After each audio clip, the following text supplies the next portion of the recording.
Okay, so for this week's class, we are going to be doing the second part of our balancing mind and body unit. We're going to be continuing with what we did not get to last week, and then just wrapping up this class. Okay. So intro. I want to hear from all of you. What is one thing you do to prioritize your mental health, and how do you feel like it helps you? We're just going to start on the opposite end today. Kaylee, you want to go first? If you need some time to think, then that's one thing that I do to prioritize my mental health is going outside. That's a good one. Because being in the classroom or in a car all day or at work or whatever, it's nice to go out on my balcony and just do some homework and stuff like that. Get that photosynthesis. No. Anna? What is one thing you do to prioritize your mental health, and how does it help you? One thing I do to prioritize my mental health is try to sit in the sun as much as I can. Especially because like inside doing homework, I feel like I'm in a hovel, like all the curtains are closed and everything. Yeah. So I feel like the sun really like brings my dignity up, especially after looking at a screen for so long. No, for real. Especially when you're looking at the screen. Yeah, and as the weather gets nicer. Like, that's a really good one. Thank you. Caleb? I kind of just like take an everyday shower. Those are so much fun. Just like I guess I'd also just like taking care of myself, like washing my hair, doing nice skincare routine, stuff like that. No, that's good. Just like being intentional. Yeah. That's a good answer. Stevie? I would say naps. Naps? That's a really good one. I had a good solid nap yesterday. That's, napping's a good answer. Great. I do go outside, sit on my patio a lot, listen to music, do my hair, do my makeup, get my nails done. Yeah, good answer. Thank you. So, I would say like just taking time for myself to like relax and like not be bothered. real. No, that's a good one. So yeah, go on the other one. Who has not signed attendance? This sheet's going around, so just make sure you get that signed. Luke? If I'm ever in a situation where someone's just like annoying me, getting me, I just need Real. walk away. Oh. That's a good one, protecting your peace. Wait. I kind of just get off my phone, turn it off, Yeah. do anything else for like a good amount of time. Yeah. No, I do that too. That's a good answer. Sometimes I'm like, I just need to stop staring. No. Okay. Like go on a walk, Real. Anywhere you like to walk in particular, or just kind of? like the valley. Yeah. No, that's a good one. I think if I'm anxious, I like to talk to other people just to like, and get my mind off of it. And I think it really helps like getting into work. Yeah, that's a great one. I write a lot, and that's what helps me kind of process my emotions. I write a lot of songs and poems, so it helps kind of facilitate what I'm feeling and make it seem almost a bit lighter by looking at it objectively. Yeah, that's a great answer. Gavin? I would say for me, like, just being very selective with like who's in my circle and who I'm surrounding myself with, because I feel like who you surround yourself with is like what you become. So just being very, what was the face of shock? That was not shock. I was agreeing with you. Oh, you looked really shocked. No, I was not shocked. I'm sorry. No, everything you're saying makes. No, you're good. Everything you're saying makes total sense. Sorry, it's been a No, day. you're so good. It's been a day. Anything you want to talk about? No, I'm good. I'm good. I'm fine. Just like surrounding myself like at people, and just being selective with that, because I think that makes a big difference. Real. Good answer. I go on really long walks, like 7 or 8 mile walks. Yeah, that's my favorite thing to do. That's a good one. No, yeah, just like clear your head. Yeah. A nice really walk, does. like listening to music on a nice walk. Yeah. It's like dream. Good one. Sanjana? I mostly listen to music, love to dance, and then take some walks around. Yeah. Have fun. Yeah. That's a good one. Or buy some sweets. Buying Buying sweets. Sweets is a good answer. Gotta treat yourself every so often. Real. Zoe? I usually just do something for like an hour that's like for myself, like something that I've been looking forward to, like either that's getting in bed, watching my favorite show. My mom usually tells me to go get an ice cream for myself, so sometimes I'll FaceTime her and go get it. But yeah.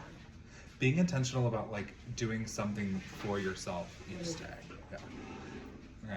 Okay.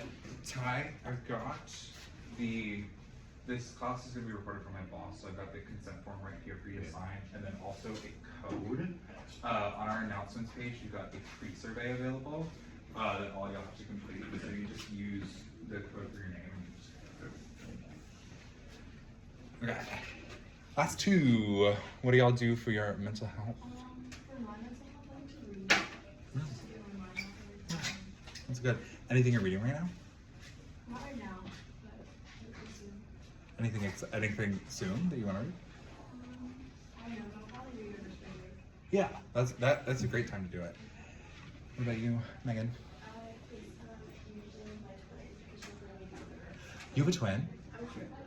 You're a twin. All girls or No, my brother goes to the cinema, but my sister, she's my twin. real? Yeah. She's just there. No, 2 girls and a boy. That's your. Yeah. I have a twin sister, so. I love And she goes here. I love twins. Like, that's so cool. Is anyone else a twin? You should get twins because they're fierce. Okay. Also, Ty, what is? I realized I missed you. What is one thing you do to prioritize your mental health, and how does it help you? I take long rides. Yeah. With no destination, it just drives me. That's a good answer. Cool. Thank you. Okay. Where are we gonna start? Starting sleep and wellness. How many of you think you get enough sleep at night? Show of hands. If you think you get enough sleep at night. So like, okay, it's like 5 or 6. That's more than in some of my other classes. How many hours do you get of sleep each night? How many of y'all less than 4? Like on average. Let's say like on an average day, because obviously there's variations there. How many of y'all 4? No. 5? 6? 6? Yeah, 6, that's probably where I'm at too. 7? 8? 8's good, okay. Any more than 9? Any 9? Or like 10? Does anyone get 10 hours of sleep per night? On the weekends. On the weekends, yeah. On the weekends I do sleep for 10 hours. Or like on a weeknight. I'm always sleeping for 12 hours. No. Maintaining wellness, how many of y'all live in a dorm where you have like at least one roommate? So yeah, maintaining wellness in a dorm, I mean sleep stuff can be really hard to maintain and keep as you're going to college. And in a dorm, like I've found you have to very much create alone time when you have a roommate. Like you have to be very intentional about finding specific times of the day where you're going to like reflect, sit with your own thoughts, not be surrounded by constant noise. Like it is very difficult. We're gonna watch this video about sleep. Oh, hello, if this computer works. It's about sleep. Once this Grammarly ad is gone.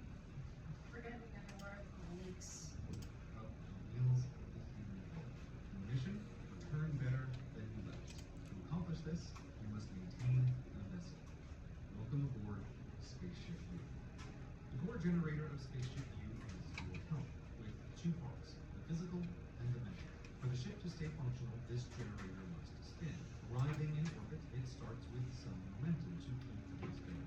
First, move forward a little time to adjust. But as with all motion, the passive forces of the universe work to slow that which is active, to bring darkness and disorder. If the core slows too much, if it all drifts too far and becomes too dark, recovery on your own is increasingly unlikely. So, how to find the core and keep it running during its journey. The mental and physical are are paths of a whole, so accelerating one accelerates the other. Each adds to the total momentum, making additional pushing easier, priming the core, creating motion, making light the work. Well, you could start with either side. If the core is low, prime with the physical half. It has sturdier grips. The mental half, while vital for the higher operations of the ship, is a slipperier place to start. You are on your own. Your brain and how it thinks are all you have. And brains, dangerously apathetic or agitated, usually can't just think themselves better. Brains are complicated vessels, but physical activity is simple and brings brains back to baseline. When the ship is in trouble, prime with the physical things. Okay, now wait. Back in the before time, you may not have noticed how much your physical environment determined what you did. The library helped you study, the office helped you work, the vacation helped you relax, the couch helped you couch. Then, as now, getting yourself to the right physical space at the right time is a big part of the job of existing. Yet, here you are, in one hallway. Thus, the first task is to divide your physical space. No matter how small your vessel, there will be at least 4 sides to create 4 vital stations to operate the ship. The first is for exercise, something beyond the bare minimum to survive, so that priming the core is easier when you need to. Create this simplest station first. It doesn't need to be big, it doesn't need equipment to start, it just needs to be empty. Your communicator contains more than enough body weight exercises you can start today. From this point on, crossing this border is how you mentally and physically decide to do the exercise. Now, depending on the kind of person you are, exercise will feel like bitter medicine at first, speaking from deep experience here. But you are on a solo mission in space. The generator your life depends on requires physical effort to operate. Exercise is non-optional. While Spaceship U is isolated, there are resupplies available. A small amount of equipment after decontamination can make a big difference. If your ship is lucky enough to have access to a biosphere, be sure to use that as well. Your exercise station is a vital part of returning better than before, whatever else might happen on this journey. The next station to create is sleep. Unlike exercise, it's not simple to just lie down and 1, 2, 3, sleep. So to help the process, you create and respect, even sanctify, the sleep station boundaries as where you go to sleep only. If you use the sleep station to keep up with social media, watch stuff, eat, or all at once, you degrade the station, degrade your ability to sleep, degrade mission success. Maintaining hygiene out here is important, and the hygiene of the stations is part of it, with sleep hygiene often the most difficult. Even if you respect the area, your brain may chatter away, not to cooperate. You can distract it with a sleepy novel, or maybe a sleepy listen, but if it does not yield within 30 minutes, leave. Try again later. This is where you go to sleep, not to linger worrying about how you can't. It will be hard at first, but like exercise, the more you do only the sanctified activity within the sanctified order, the more the sanctified station can help you accomplish what you want. And you must get a handle on sleep. Without the constraints of Earth, you will drift into a random sleep schedule, which will make it harder to sleep, which drains the core, which makes everything else harder. Keep your sleep connected to Earth with an alarm for getting up. Again, bitter medicine, but out here, you must create your own structure to accomplish the mission. And you can set the alarm for whatever feels right. It is the consistent waking time that matters, that acts as the psychological anchor point across the clock days. Your mission clock now has a start time with sleep and exercise, but that leaves a lot of open hours. What to do? Well, you're probably watching this from your default station, couch, which comes pre-installed on all vessels. It's pretty comfy, and FB2 Plus does have a tetratrillion hours of streaming video, much of which is amazing. And you do have a lot of time, but you will burn through the list of things you truly enjoy surprisingly fast. The stream of streaming looks infinite, but it isn't, and getting to the effective end of things worth watching is a mixed achievement belt. You'll then have stuff just on, half watching, slumping down, not really paying attention, perhaps along with some games that can easily consume hours in a high preferred state of the core, such that you don't notice until too late you've started to drift. Couch contains twin dangers. This lapse into lethargy, along with the amping of anxiety. When things are bad on Earth, it's natural to want to follow every development, every detail. which can descend into a self-irradiation with novel anxieties and angers over that which you cannot affect. This unactionable agitation debaselines the brain and drains the core. Look around you. This is your actionable environment. So take action from couch.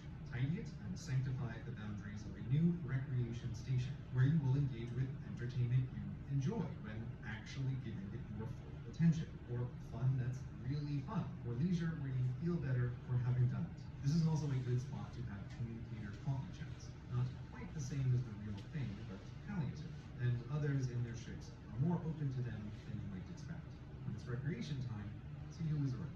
This station should be a refreshing place, but it does have a tendency to become a bit blah and spread out more than the others if left unchecked. So while with sleep we want to schedule consistent time, with exercise you need to make sure you're spending the minimum of time. With recreation, keep an eye on the maximum and the quality of time. Now, taking action within your radius brings us to the final station, creation. Before discussing the inside of this board, recognize you've already done creation outside, creating the environment around yourself to be useful to yourself, starting a feedback loop where you affect the environment positively and the environment positively affects you. So while creation station will have orders on the others, the ultimate scope of your potential creation is everything you have the power to affect, which includes yourself. It is here where, through work, you can create things humans value, through study, research, knowledge, through practice, skills. Depending on what your earth work is, you might be able to continue that here. If so, you're remotely helping keep the wheels of the world turning by creating or doing what others value. If a student, continue learning and expanding and demonstrating your ability to accomplish what is required, creating and proving your future self. But if your work or studies can't be done in isolation, you're still going to create something. You have all the hours you need to pursue new skills, to become better at something than you were before, which is how this station keeps the mental half of the core in top shape. This station will be the most different depending on who you are and what you want to do or achieve. Crafts are creation, coding is creation, so is cooking. This state. Thank you, got it.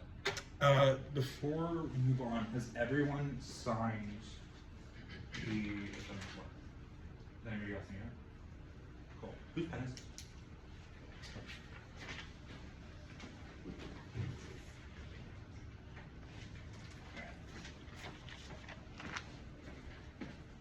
Thank you. Okay, so while that video is obviously exaggerated, main takeaway that I think is really valuable from it is making sure you have spaces for everything. That can be especially hard in these freshman dorms, but even if it means you're studying at your desk instead of on your bed, like it just could be very helpful mentally to have like a place for sleep, a place for relaxing, a place for eating, a place for exercising, a place for studying. I found that like going to the library or other campus like buildings to do your schoolwork can be really helpful, but honestly, you just gotta find what works for you. Like, what works for somebody else is not gonna be the same as what works for you. All of this stuff is very much intertwined with the cell, so just figure out what works for you. Does anyone have any questions about that video? Cool. Hey, so stress. How many of y'all feel stress? Okay, that can be a good thing. Doesn't have to be bad. Stress as an emotion can be inherently positive or inherently negative, and healthy level of stress can increase your motivation and focus for your goals, but then adverse effects, it also can cause mental health issues. And then purposeful relaxation can be a great way to optimize your stress level. And taking, again, with that intentionality, a lot of this stuff is all about intentionality of yourself, like helping restore your body to its natural state, being purposeful with your relaxation, like making time. Like I know Zoe was talking about doing something every day to make yourself feel better, which I think is a really good idea. Like have something in your day to look forward to and that you can help like relax yourself. Those times it helps with us at the end of the day because it can help motivate you and it can also help just make you feel better. Like it's very easy to get caught up, especially in the middle of the school year, with all this stuff. So just having something every day that you know you're going to look forward to, whether that's going to hang out with your friends or getting a treat, or if there's a show that's on, like just having something that can help you is, in my experience, I've found has been super, super helpful in terms of like balancing my workload and keeping like my head above water. Also, so in terms of mental health, I found when looking at either yourself or a friend, there often are 5 signs that are available in terms of like when a change in someone's mental health is concerning. These obviously are not all encompassing, everybody's journey is different, but these can be signs, especially if you're looking at a friend and are potentially worried about where their mental health is at. Personality change, looking for a sudden major change in personality, or someone feeling very different than they were before. Frequent agitation and problems calming down. Frequent problems controlling their temper or bursting out into tears or panic attacks.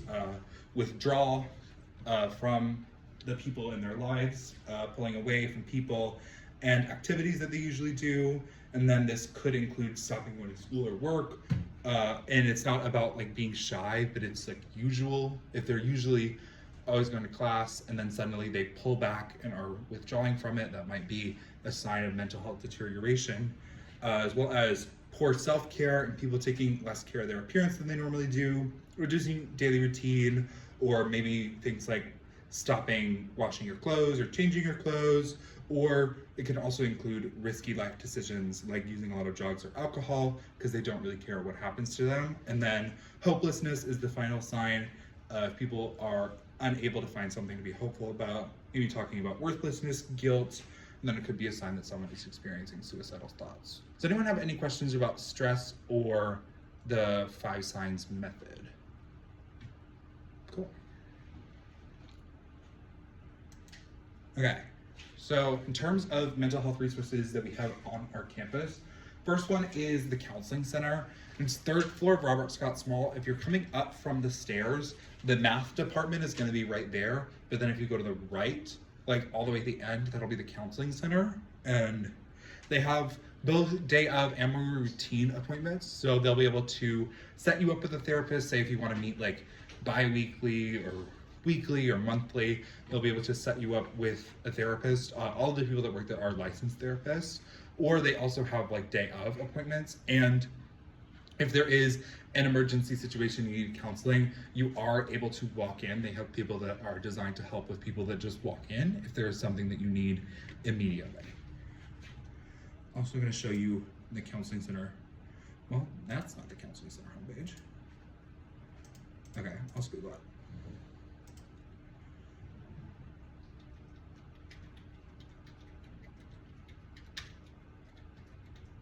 I wanted to show you their page on the College Trust website. It's free, confidential. It's another one of these resources that's included in your tuition, so you should absolutely take advantage of it because you're paying for it anyway. And then they have this phone number, 843-953-5460. And then you can schedule an appointment either online or through the phone number, hours from 8:30 to 5, Monday through Friday. And then this is just more contact information, got an email, and then obviously for emergencies, you do not need an appointment. And then after hours, they have a counselor on call for emergencies, but obviously if it is something life-threatening, call 911. And then all aspects are confidential for the Counseling Center. So in addition to Counseling Center, we also have Students for Support that is staffed by trained student volunteers, and they will help assist in mental health support in crisis services, and they can be accessed in person at 26 Cummings Street. It's like one of those historic houses that the college owns. That's where they're at now. It used to be at Stern, but because Stern's under renovation, they're at 26 Cumming. And then to access them, you can either go in person or text for support to 839-863. And then they'll have student workers there from 12 to 9 on Monday through Thursday and 10 to 2 on Saturday through Sunday. So those students will be available to you. Honestly, I've used both of these resources personally. Like, it's good to have those options of you can talk to a licensed therapist who's a professional, but then they also have the student workers that are still highly trained, but also can relate to the stage of life that you're in and those experiences. So honestly, I couldn't recommend both of them enough, and they're resources that are included in your tuition, so they are completely free. Use them, take advantage of them. Does anyone have any questions about either counseling center or Students for Support? Okay, cool.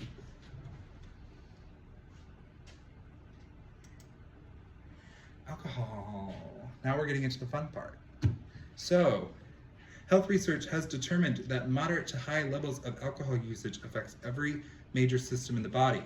And right here they have what is considered one standard drink unit when talking about moderate to high levels of alcohol. So 12 ounces of beer, 5 ounces of wine, 1.5 ounces of spirits, and then drinking per day and per week limits, different for men and women, as well as people that are over 65 plus.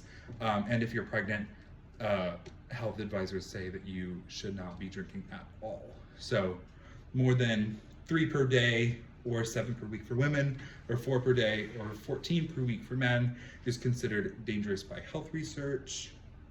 And then I'm gonna show you this video about alcohol usage. Find out about this Skip Ads Forever button. This is Pi, and if it sounds familiar to you, it's probably because it's alcohol. One of the most commonly used and abused drugs in the world, comes in a variety of forms and does one thing quickly and well. It changes the way you feel. But to what do we owe these feelings of release and freedom? How could the ingestion of one simple substance so drastically change not only your actions, but thoughts and perception?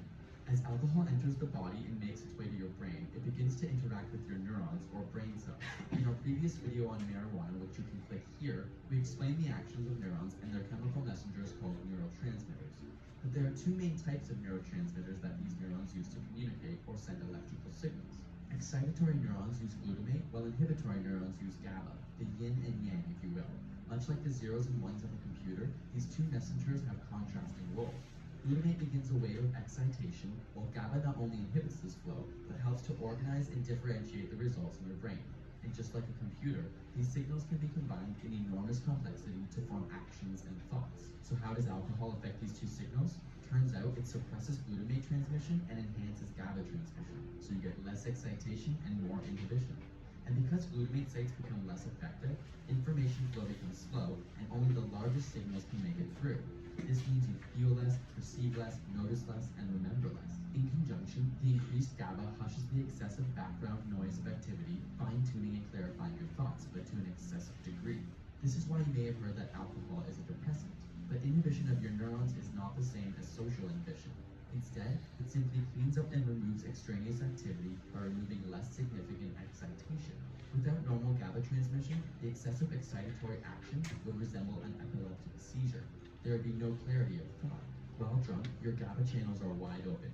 Combined with the lack of glutamate, you begin to think very little, but with great clarity. It's what causes the momentous attitude of a drunk, often repeating the same idea or proclamation over and over. Thinking clearly about almost nothing. Got it for any question you want to answer? Ask it in the comments. Yeah, just a little bit of background information about the science of what alcohol does. Also, I want to highlight the Collegiate Recovery Program.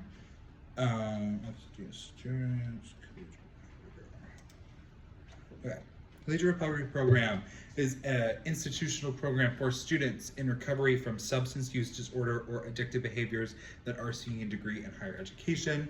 And it's a community where recovering students can thrive academically and socially while actively pursuing the recovery. And it provides students the opportunity to bond in an alcohol-free and drug-free environment. So their mission statement right here, to provide a safe and nurturing student-focused community in which students in recovery from substance or addictive disorders can be empowered in furthering their academic, professional, and personal potential to become healthy, responsible, productive members of society. And they have all these goals right here: sober events, making connections with other recovering students, and then you can call or text the director, Wood Merchant, at that phone number, or email him. You also can fill out an application. If this is a program that you or a friend would decide to need, this is a program that you do have to apply to. So just fill out an application on the hub.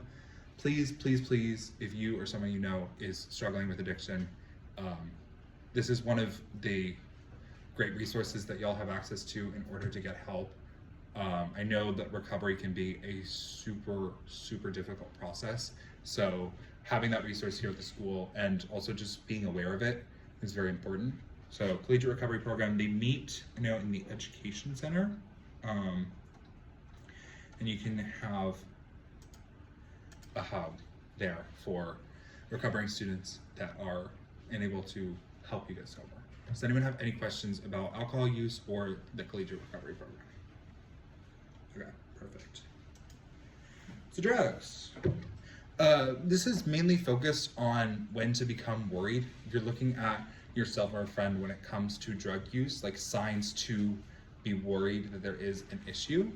When used to become comfortable in social situations, used for coping with negative situations or emotions. If other people don't like it when the person uses, for example, if parents getting mad, in romantic relationships, people don't remember conversations, and then friendship drifts, then it can cause direct or indirect problems with others, and then the desire for the drug becomes greater than the desire to accomplish responsibilities. Also, I mentioned this last week, but there is a Narcan training tomorrow at 3:15. It's being offered by the Office for Student Wealth and Wellbeing. I will be there. I would highly advise you all, if you are available, to be there, and you can RSVP on Cougar Connect. So it's a training on how to use Narcan in emergency overdose situations. Anyone got any questions about any of that?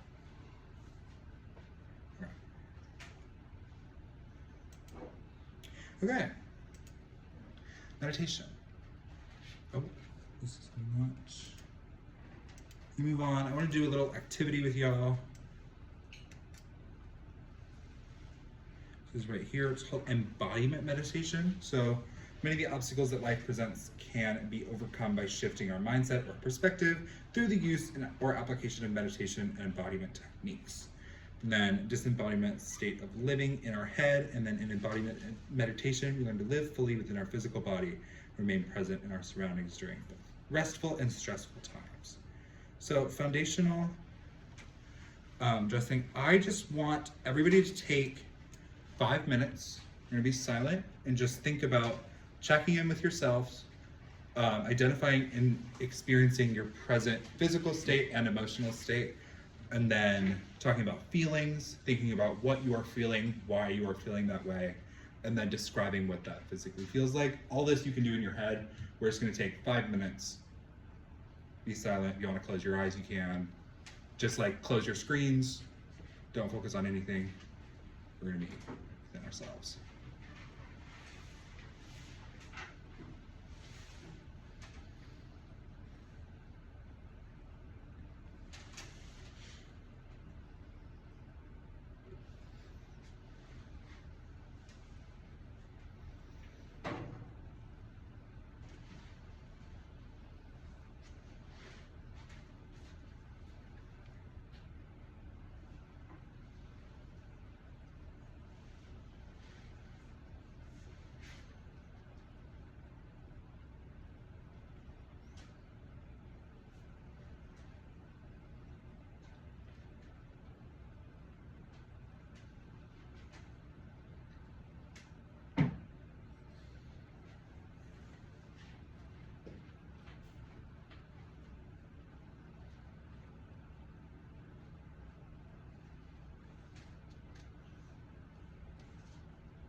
Okay, welcome back. How'd that feel? Good? Take the time. Okay, so we are at 3:42 now. I'm presenting. Okay. So as far as before next week, there is a discussion post under week 7 that will be your weekly assignments. Make sure you complete that before you leave. And then people who have their one-on-ones before next week's class, Gavin, Sandra, Anna, Max, Whitney, and Luke, I will see you all before class. And then Ty, Hannah, Kara, Stevie, and Wade, I'm gonna have y'all schedule your one-on-ones now. So I was gonna work, I'm just gonna have my laptop available with the one-on-one schedule. They'll be happening next week. And then y'all will just be able to pick a time, and then that'll be your time. So if you have not completed the week 7 discussion post, do that now before you leave. Otherwise, y'all are good. And then those of you that need to schedule your one-on-ones, I'm gonna grab my laptop now.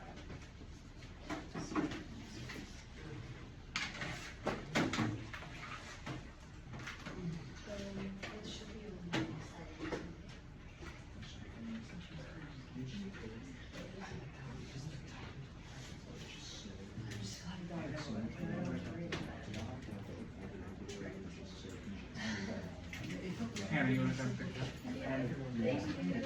Of course, thank you. Oh. It felt really nice. Not top down, but top down.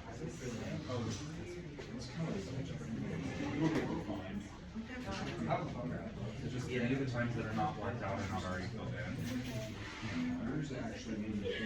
And then just put your name in.